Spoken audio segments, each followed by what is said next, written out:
So here's another Frames and Machines exam problem. This in particular is technically a machine, as we're going to see.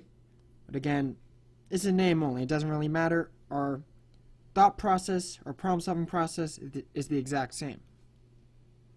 So a lamp shown below is mounted to the wall with the two pin supports at A and B. Alright, I got that, A and B. I'm guessing here's the lamp part. All four straight members are 10 inches long. Okay, so they must mean these four straight members. And each one remains parallel with its adjacent member, such that the lamp maintains its orientation as it is pulled away from the wall. So yes, since the lamp is getting pulled away from the wall, this is really a mechanism that is designed to allow moving parts, so technically it's a machine. So each one remains parallel with its adjacent member. That means this one is at an angle of 60 here, so is this one. So let me jot that down. So we have an angle of 60 right here, and same with its adjacent partner, 60. Now I want to assume that both of these other members over here are at that same angle of 60 as well. But I have to be very careful assuming things here. The question says each one remains parallel with its adjacent member.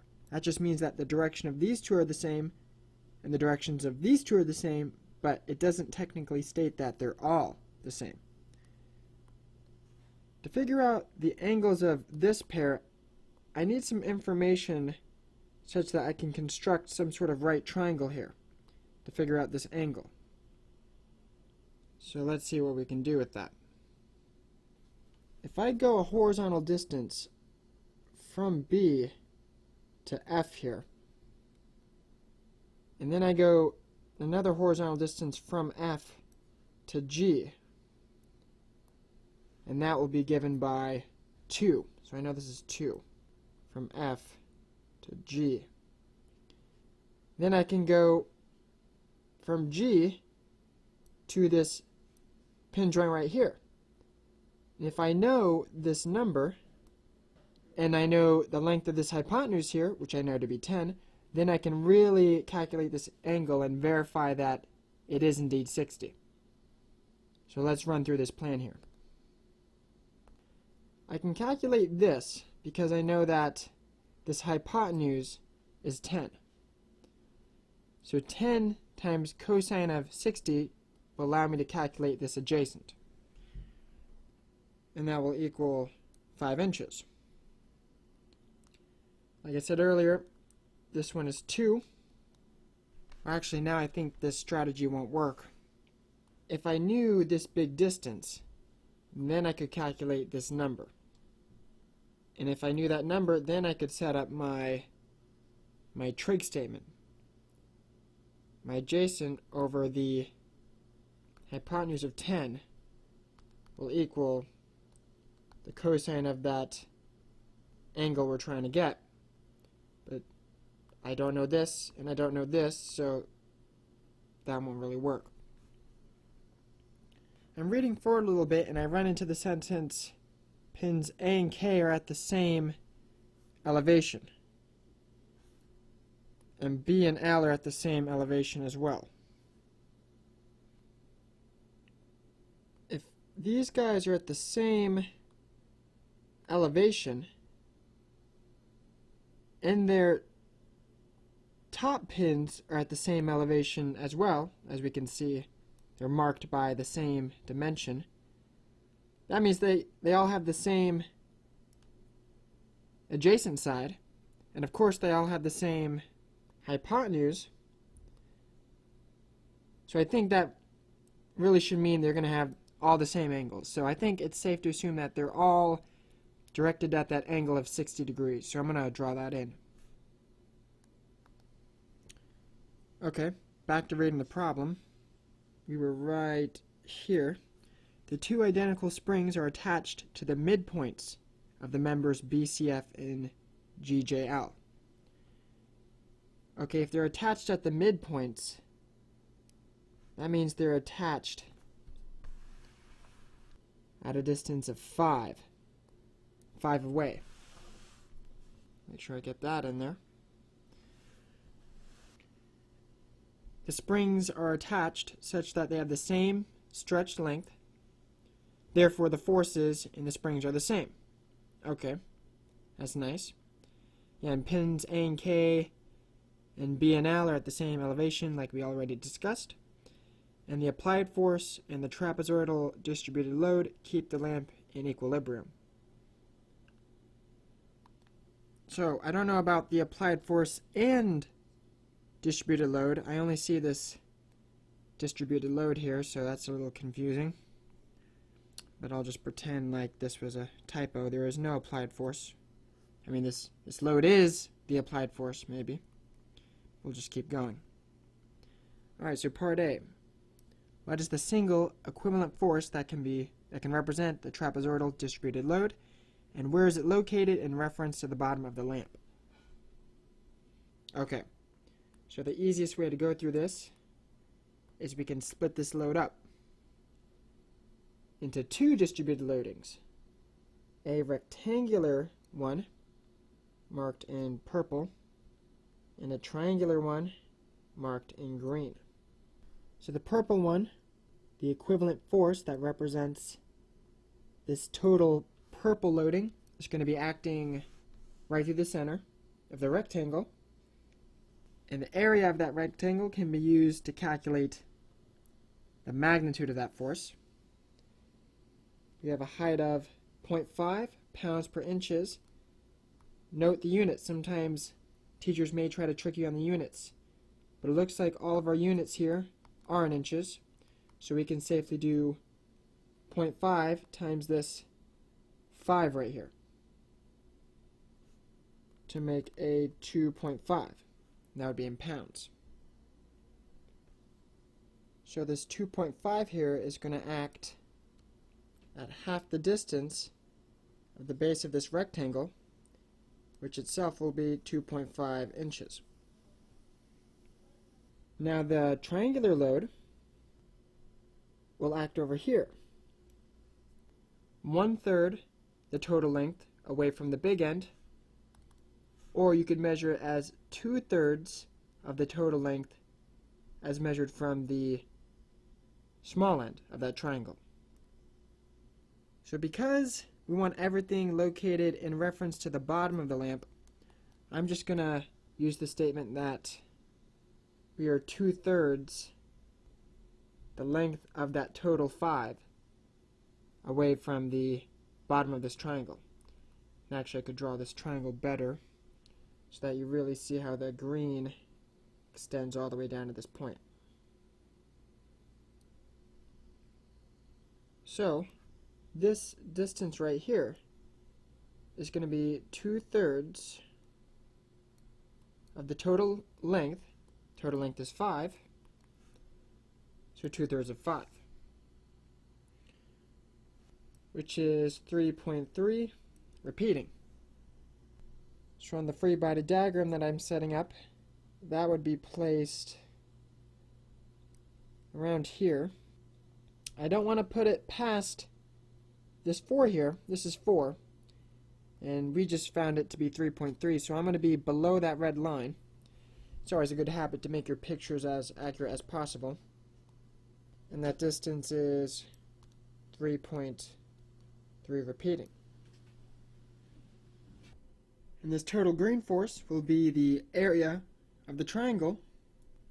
Got to be careful here. The height of our triangle is this dimension right here, which is 1.5 minus 0.5. So this triangle height will be 1. Triangle length will be 5. And of course we have to multiply it by 1/2. Will equal 2.5 pounds. So altogether, the triangle and the rectangle will make 5 pounds going towards the right. But where should this be placed? Well, this 5-pound force should be placed some moment arm distance d from the bottom, such that it creates the same moment that these two do about our bottom.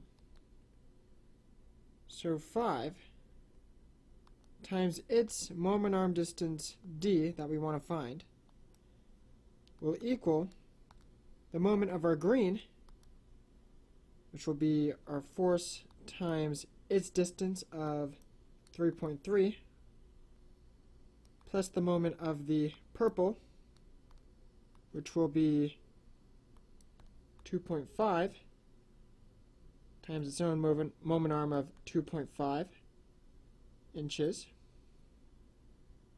These two moments are really going the same direction, so it's okay that I add their numbers together. And if we solve for this distance d here, we'll get 2.92 inches. And since we were calculating all of our moments about our bottom here, this d is also measured from the bottom. So this is our answer for part A. So part B, what is the force in a single spring? Each spring has the same force. That's what the problem told us. So we can calculate the force in either one of the springs.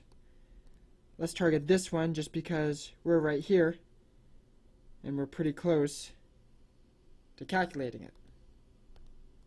So how about we focus on this FBD, calculate the force in here from HJL, and then we'll do a free body diagram on HJL, and that will have our spring force involved in it. So looking at our point L here, we know that this big member HJL is not a two-force member. I have exactly 3 forces acting on it.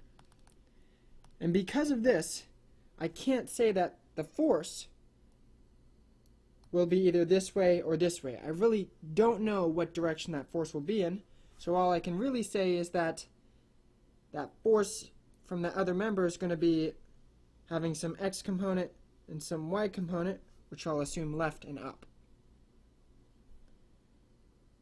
which I'll call Lx and Ly. But of course I know that since this is a simple two-force junction here, there's really only 2 things coming into contact here. This Lx and Ly is really the force from that member GJL. While I'm at it, I can erase my green triangular force and my purple rectangular force, because I know I can represent both of these guys as just this total force of 5 at a distance of that 2.92 that we got from part A. Now we also have the force here at the joint K. Again, this is a simple junction here, so I know that this is basically just the force from member EK onto our lamp. EK is a two-force member, only 2 things in contact with it, which means I know that the force must be directed in this direction. That direction denoted by the 60 degrees. So I'm going to assume this force to be this way. And of course we know that angle to be 60. And I'll just give this force a name. I'll call it the force K. I'll move this 5 down a little bit. It's 2.92. It shouldn't be that high up. We're curious about these forces because these are the forces that this member with the spring is exerting on our lamp. So how about we do some of the moments about our point K here. So I gotta be a bit careful calculating my moments. This 5 here wants to rotate this lamp clockwise or counterclockwise about our point K. Therefore it's a positive moment. The moment arm is a bit tricky. That moment arm is this distance right here. So I have to get that distance, I do this full distance, which is 4, minus our 2.92 to grab that purple moment arm. The Y component of force L passes right through. Well, actually I have to be a bit careful there. I think I just got fooled. Joints L and K are not on the same vertical line here. I'm assuming that K and L are really the same as A and B. Everything's symmetrical. That's really the assumption I've been going with. And as you can see, A and B are not on the same vertical line. So I would assume neither are K and L, and really looking at that picture with a magnifying glass, I think that is true. We have some tiny distance, 0.25, in between K and L. So Ly will create a moment about point K. So I'll have to write Ly. Now it seems to want to spin us this way about K, but just barely. But that's going to be in the clockwise direction, so it's going to be a negative moment. And its moment arm will be that 0.25. Lx definitely will create a moment, and it wants to spin the object clockwise about K, so I give it a negative sign, and that moment arm is 2. So that's not too bad.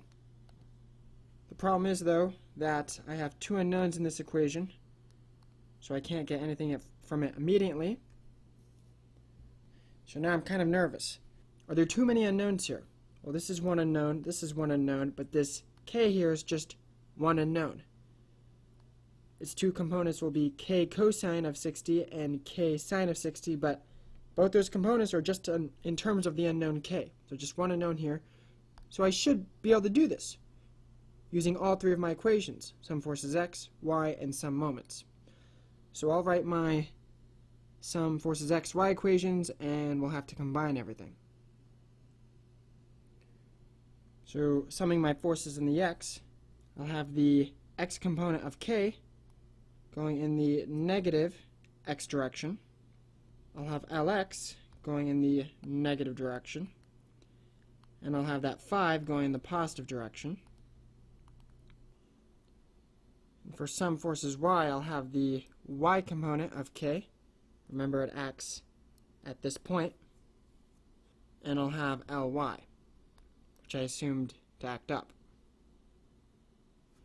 So 3 equations, 3 unknowns. I can just throw this all into a matrix if I wanted to. But if you wanted to solve it by hand, you could solve this equation for Lx. It'll be in terms of K. Same thing for Ly. It'll be in terms of K. And then you'll just plug these in for Lx and Ly. And then this whole moments equation will just have K in it. And I'll end up with this, which then I can just solve for K. And solving for that K, I'll get a positive 3.78. Now, with this being known, I can just plug that into the K here, and I'll grab Lx, and the K here, and I'll grab Ly. And I'll get a positive 3.11 pounds for Lx, and I'll get a negative 3.27 for Ly. So I just have to fix my Ly force here. What my math is telling me is that in actuality, it is acting downwards with a magnitude of 3.27. Lx is 3.11, and K is equal to 3.78. And now I'll start constructing my free body diagram for GJL. Starting at point L down here. If this member creates these two forces on our lamp, therefore the lamp creates the same forces with the same magnitude, just in the opposite direction. I'll skip my spring for the moment and talk about G. This top plate here in contact at G is definitely not a two-force member. Therefore, all I can say about the forces it puts on our member is that it's going to have some X component, which I'll call GX, and some Y component, which I'll call GY. Now for our spring. Our spring is really a two-force member. I mean, there's only two things touching the spring, so I know that that spring force is going to be acting at some angle. And I need to figure out what this angle is. I have to, so that this will be one unknown, and with these two other unknowns, I'll have three unknowns in total. I can only handle three unknowns for each system that I'm analyzing. So, I'm going to have to do some very careful geometrical work here. So one thing that I start out with is this 5 here. I know that from G to this point J here, where my spring comes into contact, I'm at 5. Half the member, like the problem said. What I need to do is I need to create a right triangle here between H and J so I can calculate this angle. And this purple triangle is going to help me do that. This 5 is a hypotenuse right here. So I have my opposite from G downwards, and then my adjacent here. And I know this angle to be that 60. The angle of those 4 parallel members. And I know that my J is technically here, but my triangle is based right here, but they don't give us the thicknesses, the widths of these parallel members, so I'm just going to neglect that. So I can grab this adjacent here with the 5 cosine of 60. And that'll get me 2.5. This is essentially the horizontal distance from J to G. So if I just get the remainder from G to H, I'll have this horizontal distance here from J to H, which is good. Again, we're trying to make this right triangle here. Well, the distance, the horizontal distance from H to G is this 1 inch right here. So I know from J to H is really 3.5. Alright, now we just need from here to H, and our triangle will be completed, and we can calculate that angle. Dealing with the purple right triangle again, I'm going to calculate my opposite side. Well, that'll be just 5 sine of 60 degrees, which will be a 4.33. So again, that is this purple height right here. We got to be careful here. We won't be adding this time. This purple height is actually too far. We need this vertical red height. So it's going to be this 4.33 that we just got minus this 0.75. That is that little bit of vertical distance in between H and G, 0.75. So 4.33 minus 0.75 will get us 3.58. So we're done with that purple triangle, and now we're ready to set up our red triangle And we can use tangent to get this one. The tangent of that red angle will equal the opposite, 3.58, divided by the adjacent, 3.5. And theta will be 45.6. So coming over to my FBD, we know this will be that 45.6. So I will call this S for spring. I should really move this spring force down. It is in the center of the member after all. And now we're ready to do our force and moment equations. So if I sum my moments where that spring comes into contact at J, or actually rather, how about I sum moments about this point G, so I cancel out these two unknowns, and then I can get this unknown spring force S directly. So these two force components will both create moments about G, and to find their moment arms, we have to go back and talk about that purple right triangle again. So here's our 60 that we've been dealing with, 10, which is the whole length of this beam, times cosine of 60 will get us this, and this will be the moment arm of our 3.27. So our 3.27 times 10 cosine of 60, this 3.27 will want to spin this beam counterclockwise about G, so this therefore will be a positive moment. The moment arm for the 3.11 will be this opposite, so that'll be our 3.11 times 10 sine of 60.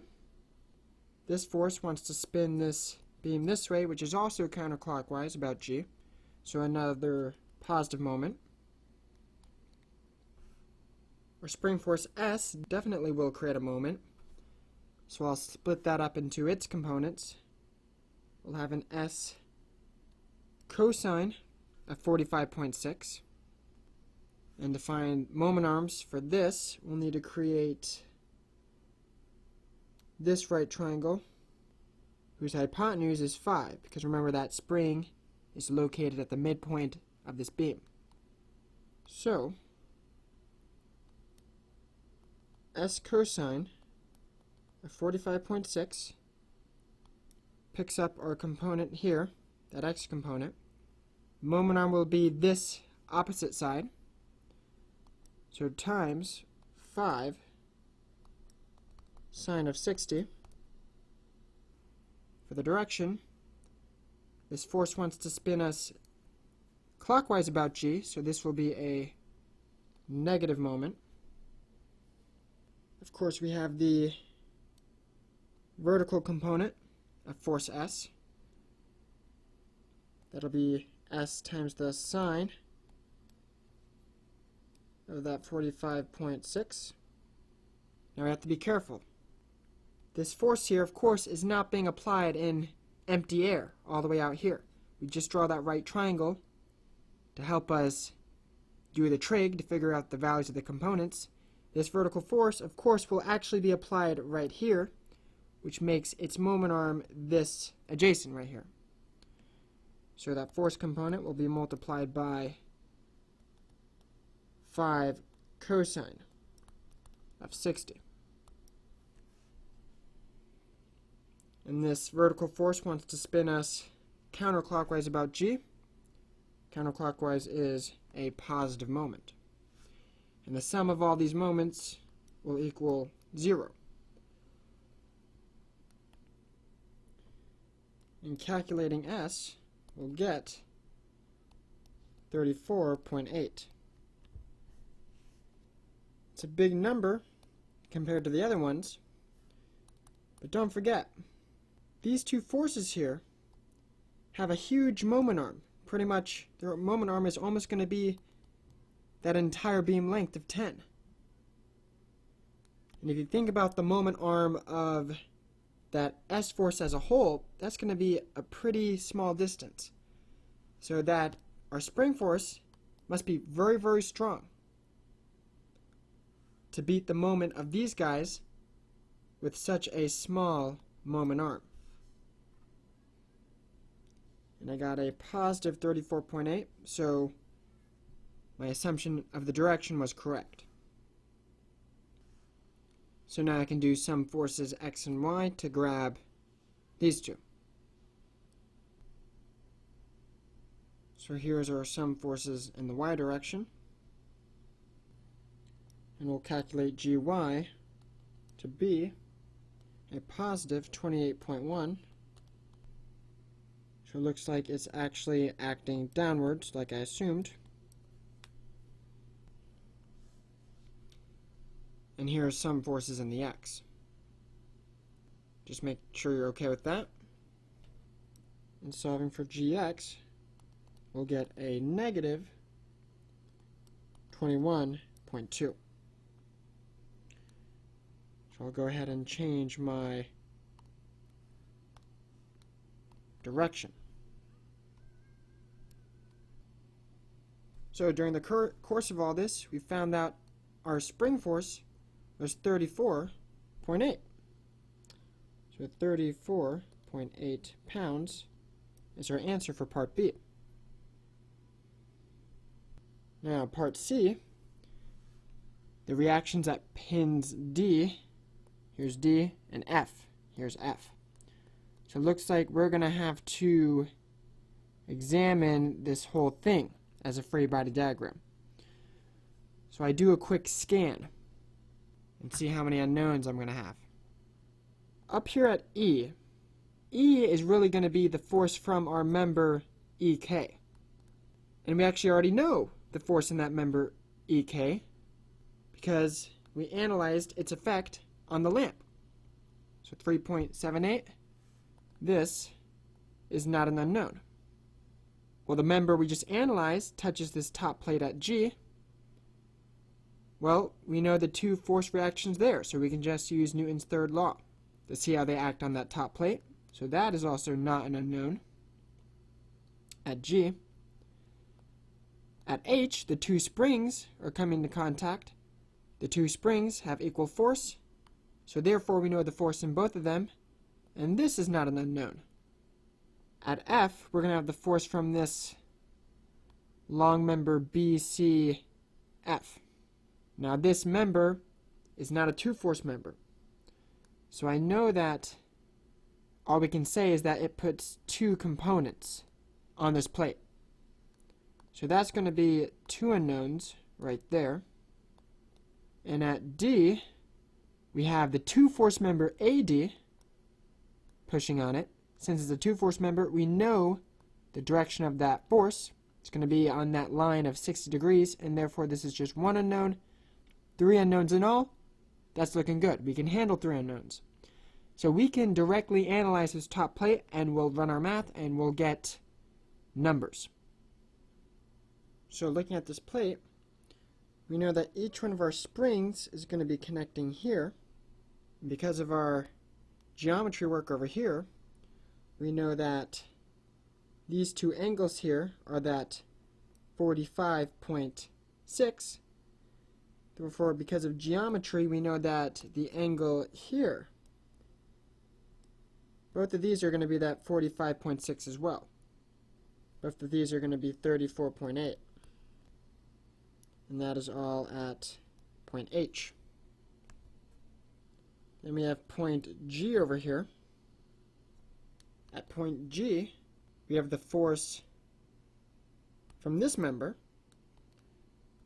So I can just use Newton's third law to say that this member puts those same two forces just equal and opposite.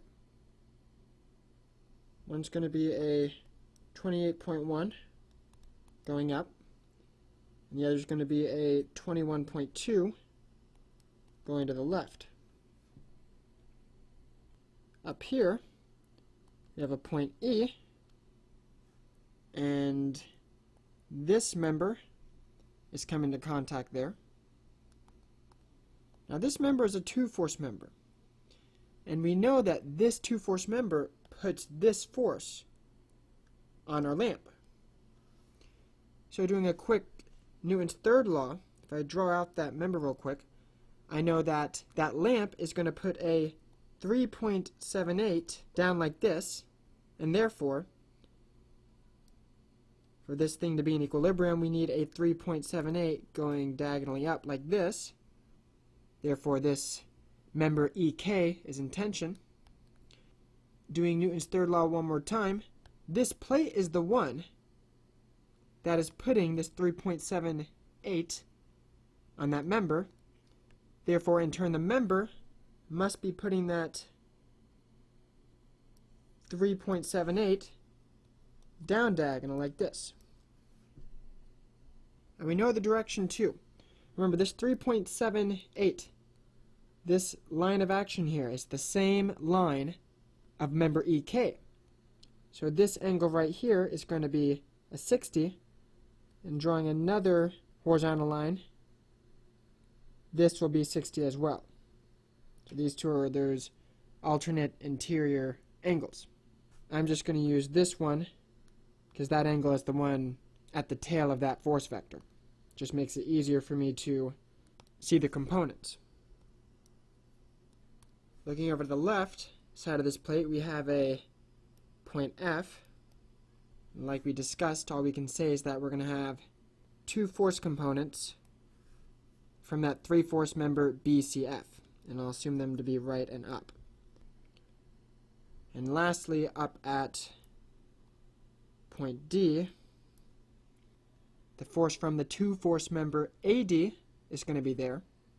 I will assume that force to be acting like this.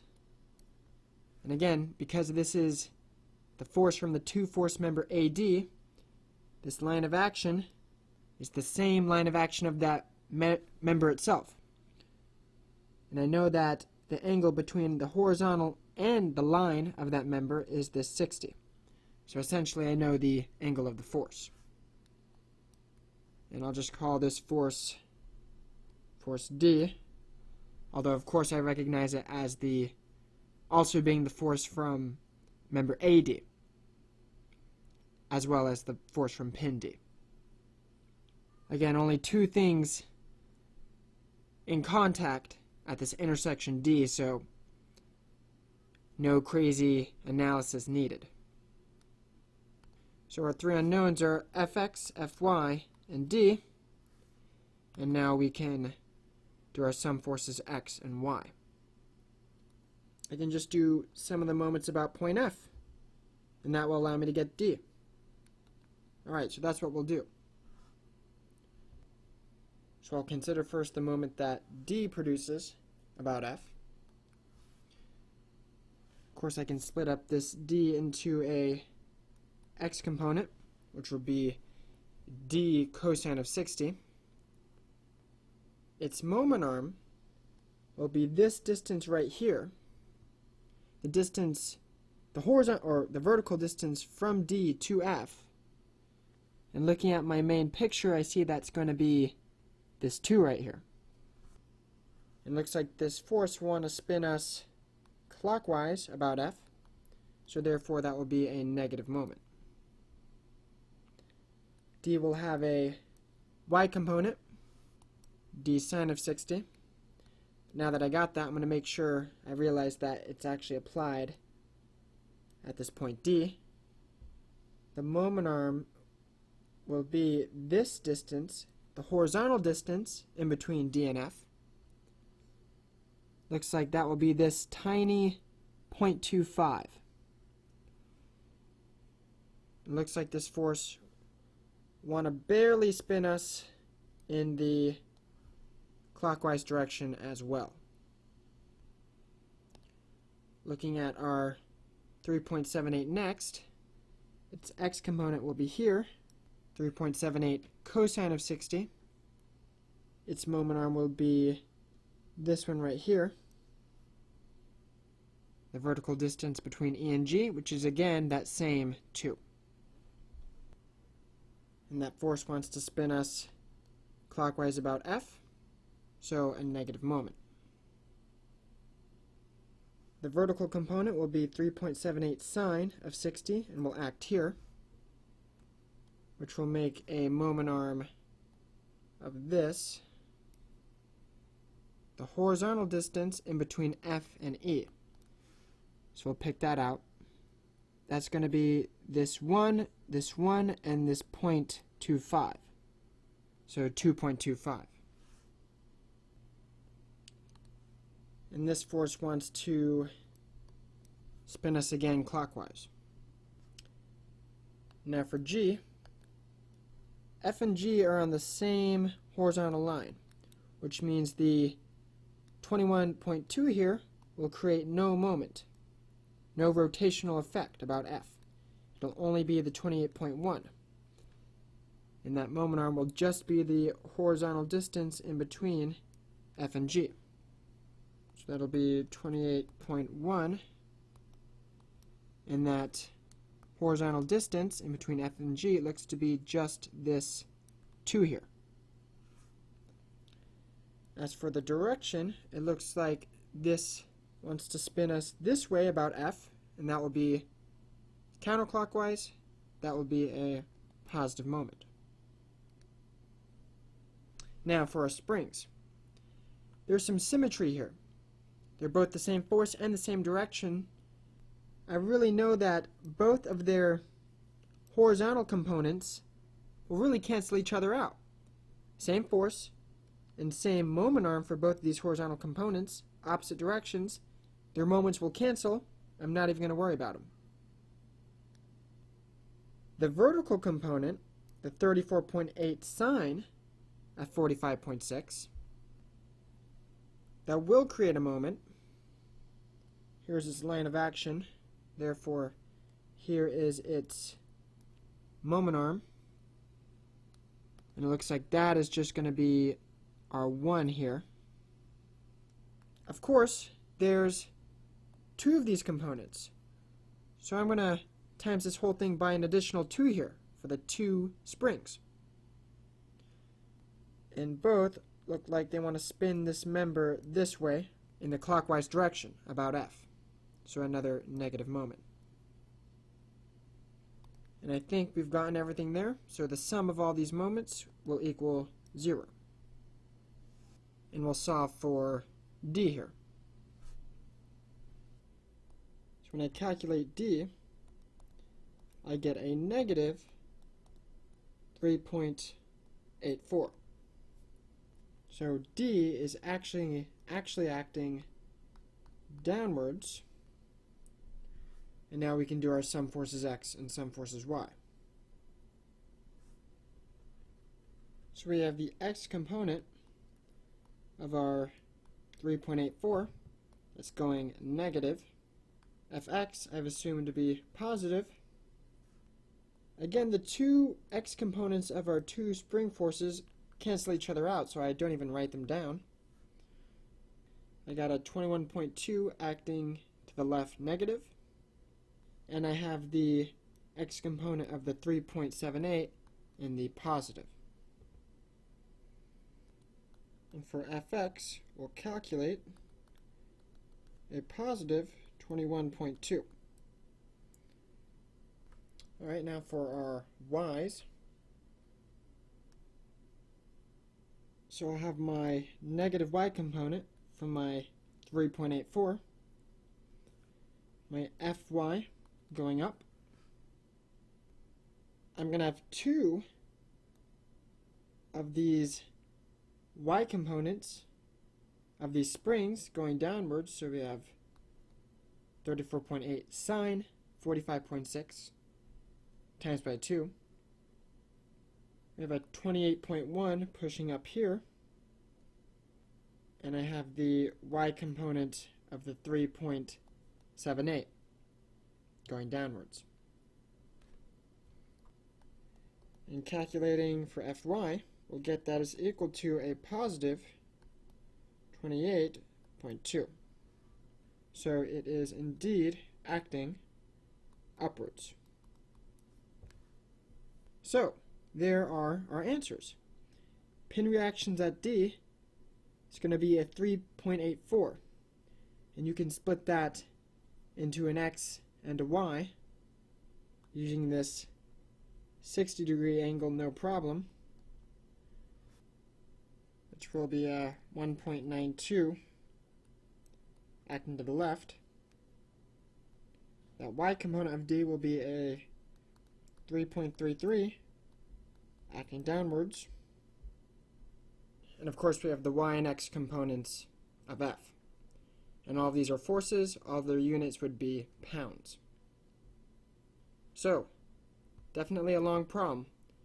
A lot of geometry craziness in there. So just be very careful stepping through that. Hope it all made sense. If you have any questions about this problem, feel free to post them in the comments.